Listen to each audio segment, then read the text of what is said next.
Here today, good to be back in Las Cruces. It's always fun. It's grown a lot since I was here. So they didn't have the Starbucks or any of those nice amenities. But as Travis said, I am the Chief Financial Officer for Laguna Development Corporation, which is in Albuquerque, New Mexico. We are a development arm of the Pueblo Laguna. So it's always exciting business. We have, and I have to be real careful because my boss is here, Jerry Smith. So I have to be real cautious about what I take credit for and what I don't take credit for. But we have developed retail, a lot of restaurants, and energy type businesses, and also I guess our most fun thing is we operate casinos as well. So we operate the Route 66 Casino, which started roughly in 2004. At that time, was one of the last casinos to start in the Albuquerque area. When I started in 2007 with Laguna Development, we were number 4 in market share in the state, and we've grown to number 2 since that time. But again, I'm not going to take credit for that. It's really a team effort. So it's been exciting. It's been fun. New Mexico State was a great place to go to school for me. I grew up in Lovington, a small town in southern New Mexico. So unlike Eric, I knew what Midland was like, because it's kind of like Lovington, just a little bigger. And I got a job offer at Midland and turned it down and went to Albuquerque. But it's been a great opportunity coming from New Mexico State, having the ability to see a lot of companies within not only our state, but in other areas, Texas, Arizona, California, places like that, to come and interview here. And I think that was the most impressive thing when I was graduating, is that when I signed up and went through the interview process of all the different companies that were looking at New Mexico State students. And before I came to New Mexico State, I really, growing up on the southeastern side of the state, we really didn't have a lot of connection with New Mexico State. Most of the people I went to school with and graduated with went to Texas Tech or Abilene Christian. I went to Oklahoma. And so we all went the other direction. We didn't come stay in New Mexico, most of us. And so I didn't know much about New Mexico State. Fortunately, I got married to a graduate of New Mexico State. She graduated in 1996. And things worked out, and I came this way, but it was impressive when I got here and went through the program and went through the interview process of how impressive it was to see all the different companies coming in and interviewing our graduates. And so that was to me, that said, this place is putting out a quality student, otherwise those companies wouldn't keep coming back. I will say some other things about interviewing later, but I will say this: when you interview with as many companies as possible. Don't narrow your horizons, because I probably interviewed with at least 10 to 12 firms, and and I was able to get 5 to 6 offers out of that. And so you had choices, you had options. I was able to see, whether I wanted to go into public accounting or a private firm or something else. And so don't narrow your focus, broaden it. The more you interview, the better you get, believe it or not. The more relaxed you get, the more you understand. A lot of questions, they ask the same questions. It's kind of bad interviews, but they ask the same questions over and over. So when you hear the same question like 4 times, you're like, I can answer this question. But you get more relaxed, you get more at peace with what they're going to ask and what they're going to do, and this helps you to be more fluid through that process.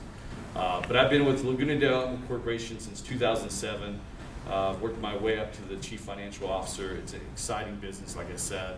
Accounting is a great business to be in, and we're growing fast. So we've been a little more aggressive at coming back to New Mexico State, being part of the campus here, and we're going to continue to do that because I've got my controller as a New Mexico State graduate.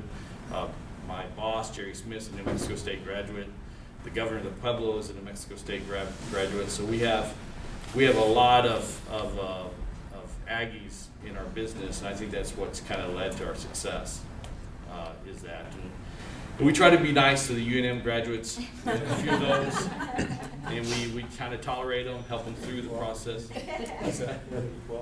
Yeah, equal opportunity. That's you have to bring some disadvantaged in as well. So we've done that. But I will say, for the students, the world's changing, constantly changing. And so you have to be ready to move with that change. And accounting changes, business changes, everything changes. So you always have to be prepared to maneuver the changes and be part of the change. People I've seen that got stale in their career advancement are those that didn't want to change. They wanted to say, I just want to do it this way. When I started in accounting, which I won't say how long ago that was, we had green bar paper. We actually did problems on green bar. I mean, it was like 3, 5, 7 column paper, which kind of dates me, but it was kind of fun. You know, you're writing out your balance sheet and your statement of cash flows on green bar paper. Most of you guys are in here that are young now don't even know what that looks like. If they threw it out to you, you'd be like, what is this? But that's why it's changed so much. Now you have, everything's electronic, you're doing audits in paperless formats, and you have to be willing to make those changes. You have to be willing to be part of that change, and you have to be willing to embrace that change and go with it, because that's the way the world is. And we used to get by if you were a little bit of an above average employee, you could get by and do well. But now the world demands you to be more than above average. I mean, they want you to be a top-notch employee. So when you come out and you look at who you're working against, you have to want to be the best. You have to want to be the best accountant or economist or marketing person in whatever firm you're at. And being the best doesn't mean you go to work at 8 o'clock and leave at 5 every day. It means you have to put in time, and you have to be vested, and you have to make sure that you're putting forth the effort to move up and be the very best. College, your work doesn't end when you graduate. Your work is just beginning again to start over. It's just in a different format. So you have to be willing to, most of you, if you're in here, you're probably very, very good students. And that means that you've went to class at least 80 to 90% of the time. You've studied for the test, you've done the homework, you've prepared yourself.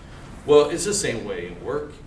When you get out of here, those people who show up every day on time or early, those people who stay late and work a little extra are the ones that are going to advance. Those are the ones that are going to move up the chain quicker than the others. And so I'd say, just because you graduate, don't think you're finished now you can relax and life is just going to be easy, because it's always going to be, there's always going to be opportunity to grow and be better, but it takes work and it takes effort. The one I would say is,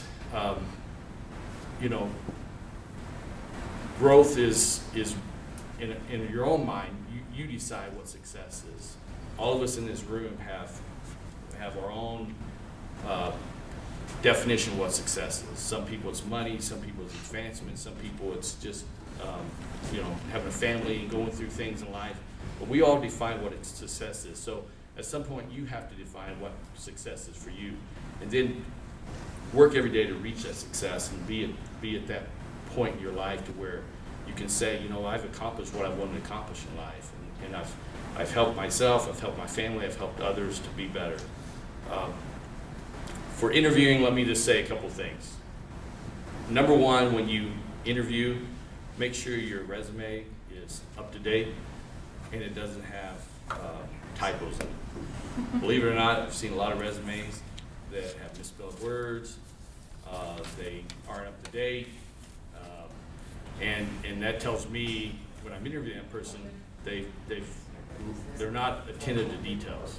So make sure your resume is up to date, it's ready to go, it doesn't have any typos in it, it looks good. The other thing is you got to believe in yourself. I think Eric said it, but you have to believe in who you are. Because when you're in an interview, what are you doing? You're selling yourself to that firm or that organization. You're telling them why you should be the person they hire. So you're selling yourself. You've got to believe in who you are. You've got to believe in your abilities to do the job or have the career that they want from you. And they will see if you don't believe in yourself. So you've got to walk in that room with confidence. Not arrogant, but with confidence. So you got to believe in yourself. Sell yourself, because that's what they want. They want to see someone who believes that you can do the job. So if you're going to work at Arthur Anderson, well, not anymore, but back in my day when I interviewed with Arthur Anderson. If you're doing that, you got to make them believe that you can do what they're going to hire you to do. So believe in yourself, and then just enjoy the experience, because it really is an experience. It's an experience meeting people across the table who are going to ask you questions and want to get to know you more. So I know it's going to be hard to do, but don't be nervous. I've had people in interviews that are just sweating. I mean, sweat pouring down off them. Like, you okay? Are you sick? Or and you're like, no, I'm just really nervous. And I'm like, okay. So, just try to relax. Tell yourself, yeah, it's just an interview. It doesn't define your future. It doesn't define your whole existence or your life. It's just an interview. A lot of times we put so much pressure on ourselves that we have to do good. We have to this is the most important day of my life. Well, it's just an interview, and you're going to have multiple interviews. And that's why I said at the beginning, do as many as you can, because it's important for you to go through that process and learn and learn and learn, because then you will become good at it. And that's all I have. Anybody have questions? Awesome. As you guys, students, get ready for questions, Eric, I'll invite you back up in the front here too, and that way when the students ask questions, kind of